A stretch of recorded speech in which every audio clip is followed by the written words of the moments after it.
Welcome, ladies and gentlemen. It is an honor to have all of you here today. We are grateful for your attendance. We appreciate our legislators who are with us. We especially appreciate members of the media who have joined us today on this very important occasion. For those of you that keep track, this is the last day of the legislative session for me. The legislature has been enjoying the last 20 days off, and we have been going through their record number of bills, all 575 of them, and I have until midnight tonight to make decisions on those bills. Now, we don't do a lot of these live signings. We've done a couple, and we appreciate the media who's joined us for those because we have such a constricted time frame to go through all of those bills. We will do ceremonial bill signings on what we think are some of the most important bills that we want to share with members of our community, citizens of our state, and again with the media to really highlight some of the great things that happened in this legislative session. And there are so many, but again, on very special occasions, we want to invite legislators and others who have worked so hard to get these bills across the finish line, and this is certainly one of those occasions. I want to go back to the summer of last year, actually the end of the legislative session last year. We sat down as a team and started thinking about what we wanted to try to accomplish over the course of the year and heading into the next session. And I had been doing some research on my own, worried about my own kids and the impact that social media was having on them, the impact that it was having on me, looking at the research that was out there, and especially new research that was coming out. There were a couple people that were very impactful in that search. We're very fortunate to have amazing people here in our state that study these types of things, and there are others in other states as well. Brad Wilcox, who is here with us from the University of Virginia, we appreciate him. He is one of those researchers that I was paying attention to. Jonathan Haidt is another one out of New York who was doing a lot of work compiling this research. And what we were starting to see, of course, there had been studies that showed a correlation between poor mental health outcomes, increases in anxiety, depression, and self-harm, especially amongst young women. But there wasn't a ton of research out there. There wasn't much showing causation, and that started to change last fall and this spring as we have seen more and more studies done, very interesting studies done all across the world, by the way, not just here in the United States, showing that there is causation between these poor outcomes, these poor mental health outcomes, and time spent on social media and these apps. And so as I was going through that process, again, sat down with our team and started to put some of that data together. And I had a meeting with legislative leadership, and we sat down and I shared the information with them and said, I'm very concerned about this, and I think we need to do something here. And I don't is Senator Colomore here? I don't know if Senator he's on his way. All right. Well, I'm going to say some nice things about Senator Colomore.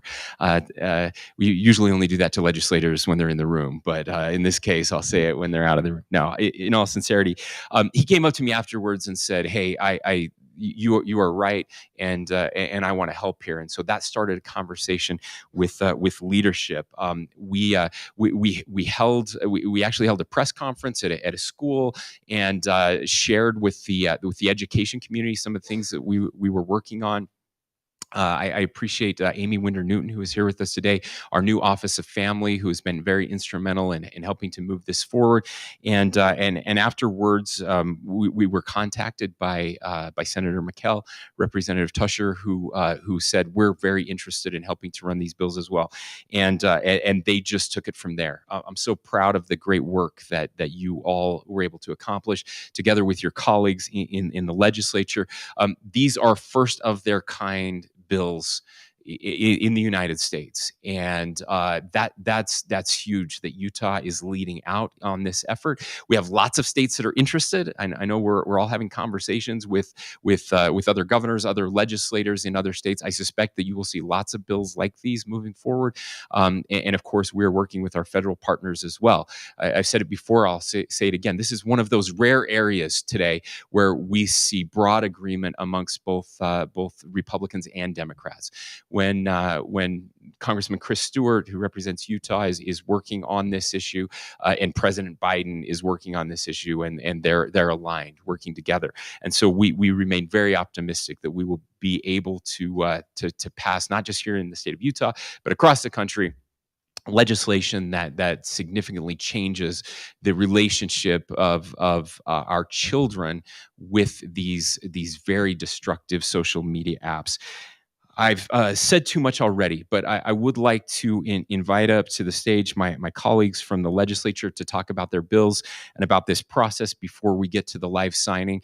And so Senator McKell, will have you come up first. Representative Tusher, will have you come up next, and then if Senator Colmore comes in, we'll give him a little time as well. So Senator McKell. Thank you, Governor, and it's an honor to be here. And I want to echo some of the things Governor said. I really appreciate what we did on the bill. I really appreciate and admire my legislative colleagues. Representative Tusher was a champion the entire way. He might be the smartest guy I've worked with in the legislature. And this was a real effort. I know Brad Wilcox gave us a lot of the ideas. Amy Winter Newton worked really hard, was in every meeting. Then Department of Commerce, and we've got Katie Hart here. Attorney General's office. We spent a lot of time working on this legislation. The question that I always get is, why are we doing it? Why do we care? And we had a lot of help. It is a bipartisan issue. I appreciate what the governor has said. I appreciated the State of the Union address by the President of the United States. I mean, he was very clear that there is a problem. And what is that problem? One of the interesting pieces of data that we received while we were in the legislature this year was data from the CDC. And the CDC had just completed a study of mental health among kids from 9th grade to 12th grade. And the data was startling. The impact on our daughters, and I have 2 daughters, it was incredibly troubling. 30% of our daughters from 9th grade to 12th grade had seriously contemplated suicide. That's startling. More than 50% of them had sustained periods of loneliness and depression. With that background, we really got together and started working on this issue. I think we understand the issue. I appreciate all those that came and testified, education community and the other advocacy groups. I mean, we had a strong partnership, and the reason we had a strong partnership with this legislation is because it's our kids and we care. And there is a really, really big problem out there. I think this is the first step. I'm really optimistic with what I've seen. I appreciate the governor's comments. Other governors are looking at this. Other legislators are looking at this. We are going to make a difference, and it's going to start here in Utah. Thank you for allowing me to be here today, Governor.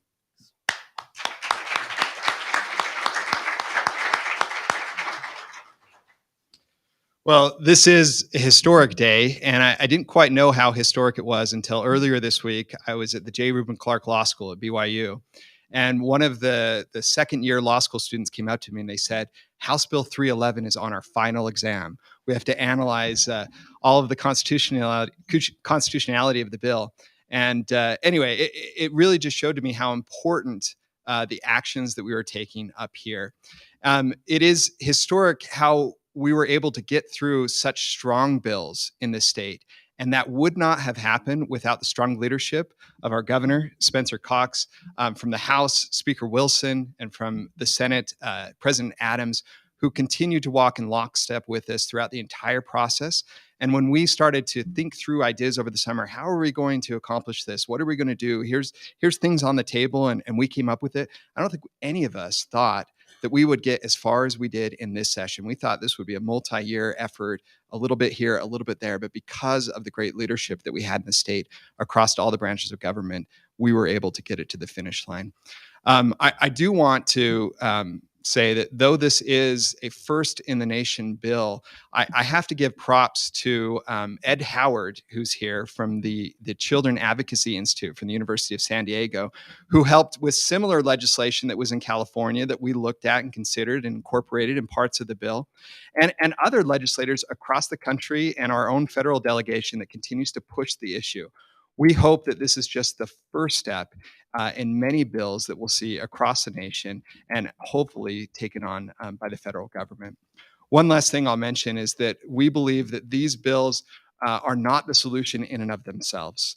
These are tools to help parents, and that's why we ran these bills. It's constituents of mine, parents that came to me and said, I need help.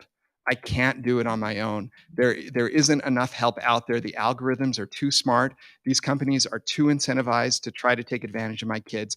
Please do something. And that's what we did today. So thank you very much.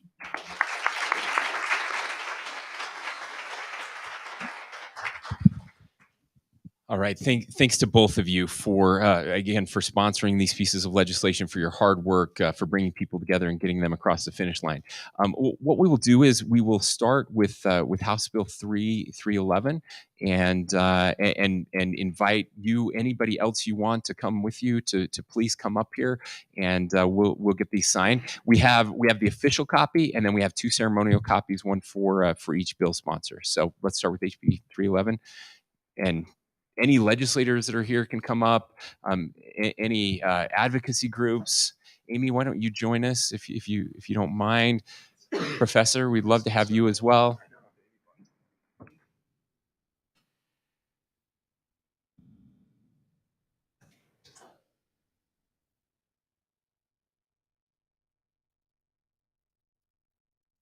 Yeah, Gail, thank you. Come and join us. It's great to see you again. All right, make sure we'll move the podium and make sure you can be seen for the official photograph. Go. Do we need Nick? How do they look? Is Nick here? Do they look okay? All right.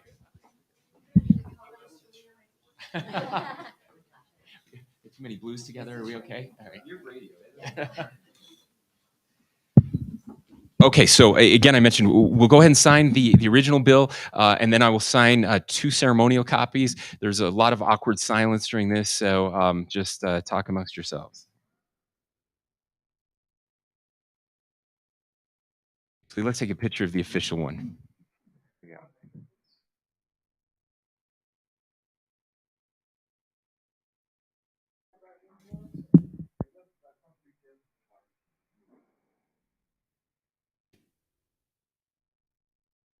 Representative Tusher, I noticed that Senator McKell said that you were the smartest person he'd ever worked with in the legislature, and we were colleagues in the legislature. So,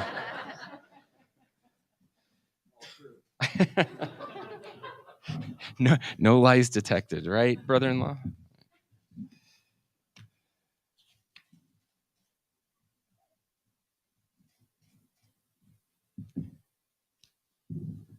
Okay. Where are you? There you go. Thank you. And we'll save this one for Senator Colomore when he gets here. A round of applause.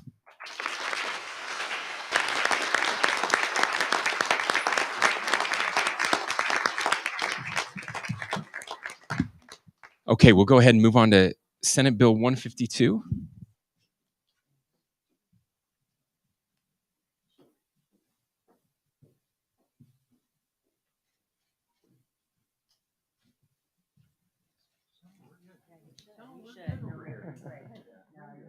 Come in the center. All right, smile for this picture.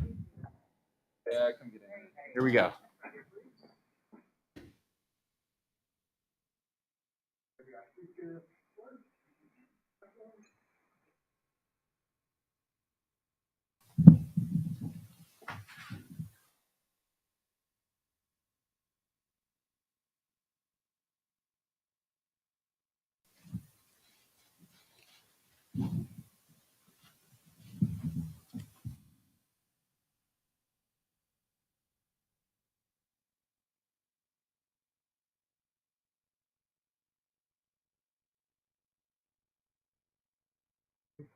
One more picture.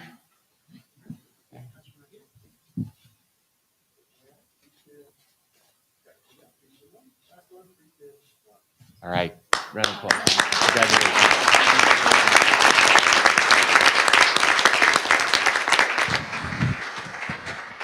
All right. We've seen Senator Collimore? No? No Senator Collimore? Okay. Anything we missed? Yes. We good? Can I give you something? Sure. I don't want to distract from the moment, but Governor is my brother-in-law. He's a great guy, but he did make a mistake once. He vetoed a bill. And his first bill, and it was a bill that I ran. It dealt with social media, but the issue actually wasn't ripe. It wasn't ready. I really feel like what we did today was much better. But I want you to stay right here. I have something for you. Hang on with this. This is probably not going to end well. So I want to explain what I've got here. The governor is always giving us bills. I'm actually giving the governor a bill today. This is the actual veto bill. It was really tough to get an actual copy, but I framed it for you to remember. And this is for you, Governor. Thank you. Thank you for the actual signature. I will display this proudly. In fact, I probably value this more than any bill I've signed. So you always remember your first veto, and it couldn't have happened to a better guy. Thank you, Senator. Thank you. Take that one. We'll make sure these get in the right place. Again, ladies and gentlemen, I just can't emphasize enough how grateful we are for all of the people in this room that have worked so hard over the past 45 days. I may conclude with just this. It's not breaking news at all. But I will not be vetoing any bills this year for the first time, probably the first time in a long time. There are some line item vetoes in the budget bills, but those are just perfunctory bills that didn't pass, so they're not being funded.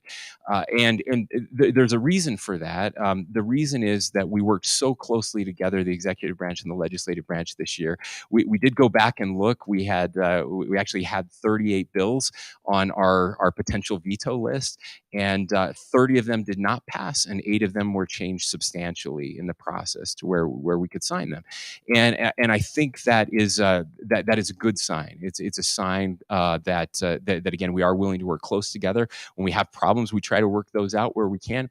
It doesn't mean there won't be vetoes in the future. In fact, I anticipate that there will be, and I'm going to share a little bit of some ideas I have with members of the legislature later tonight about things I think we can do better moving forward. But I'm just grateful for the partnership that we have. I'm grateful for the work that we have together. This is one example of that. Yesterday in this room, we had a very special signing as well with members of the legislature, where we signed a bill regarding conversion therapy, and it was a unanimous bill, something that I never thought I would see in our state. And we had members of the LGBTQ community here. Troy was here with his team. We had some of our very conservative legislators that were here that worked on it together. Gail from the Eagle Forum was here as well, and to see that, I wish everyone could see that and feel. There were a lot of tears in that meeting, and to hear the stories of them staying up until late at night in a room trying to figure out the right words that could actually bring people together. And doesn't always happen. Of course, there were divisive issues this session. There were issues that those people in that room vehemently disagreed on during that session, and yet they were willing to come together to find common ground where they could. And I thought it was an incredible example of healthy conflict and what's right about our nation when we get it right. We have lots of examples of what's wrong, very few examples of what's right, and that was a rare example of what is absolutely right about our state. Senator Collimore, would you come up for a second, please? I was just grandstanding until you got here, so I didn't want to do this without you. We've already signed the bills, but I talked about our very first conversation, and you come up here and your willingness to step into the breach here and lead this effort from the legislative front. We're grateful for your work. I want to make sure you had a chance to address the audience and talk about what you're able to accomplish. All right. Well, thank you, Governor, and thank you for calling out my tardiness. So. No, I'm super proud of the work that was done by the legislature, Representative Tusher, Senator McKell. we had a pretty big working group, Director Bussey, Amy. It's been awesome to see what we've been able to get done. But more awesome is I think we're really going to make a meaningful difference to the lives of Utah kids. And I've told a number of people about a year ago when we had that meeting, and the governor brought up this issue, and I advised him that I am a small government guy. I don't like government intervention into our homes and our businesses, but that this was too critical and this was way too important. And I could see the need for this in my own family and amongst all their friends. And so I really appreciate the governor's support, the legislative support, and the Office of Family Services and what we've been able to get done. So thank you. Thank you. I have stay here for a second.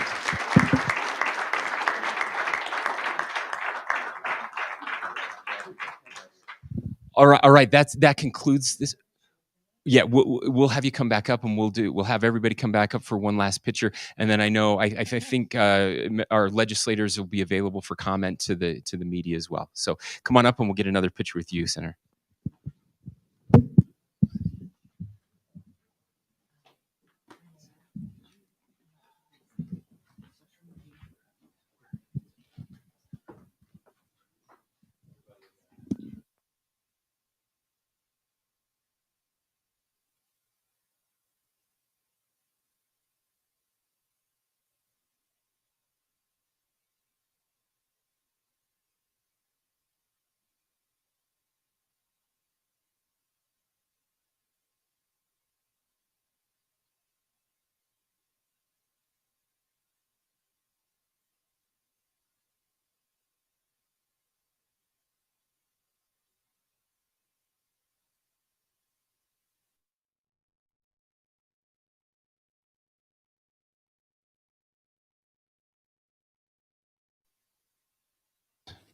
There we go. One last announcement. You can go to, I would encourage you all to visit a new website, socialmedia.utah.gov. Okay.